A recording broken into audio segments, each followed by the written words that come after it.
अब आपको बताएं कि चेयरमैन पीटीआई की 9 मुकदमात में जमानतें खारिज। डिस्ट्रिक्ट एंड सेशन कोर्ट ने 9 मई के बाद दर्ज 6 मुकदमात में जमानतें खारिज कर दी। फैसला सुनाते हुए जज का कहना था कि बड़ी सहूलत होती है अगर चेयरमैन पीटीआई केसेस में शामिल तफ्तीश होते। सरबराह तहरीक इंसाफ के खिलाफ इस्लामाबाद के थाना कराची कंपनी, रमना, कोसार, तरनोल और सेक्रेटेरिएट में मुकदमा दर्ज हैं, जबकि इस्लामाबाद की इंसदादी दहशतगर्दी अदालत ने 3 मुकदमात में जमानतें खारिज कर दी।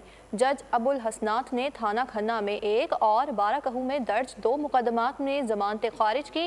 चेयरमैन पीटीआई की हाजिरी से इस्तस्ना की दरख्वास्तें भी मुस्तरद कर दी गई।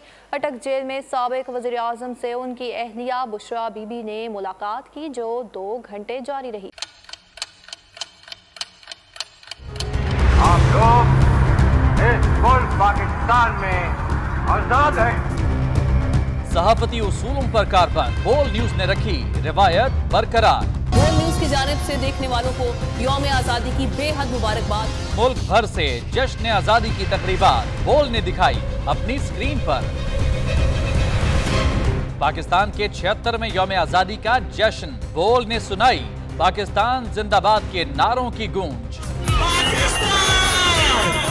बोल की सबसे बड़ी ट्रांसमिशन में पाकिस्तान का नाम रोशन करने वालों ने दिए कौम को पैगामात। बेपनाह मुश्किलात का सामना करके इस मुल्क को हासिल किया। आज़ाद कौमों को बहुत सी कुर्बानियाँ देनी पड़ती हैं। 76 वारियों में आज़ादी का दिन जोश खरोश के साथ मना, क्योंकि जिंदाबाद पाकिस्तान ये है बोल की पहचान।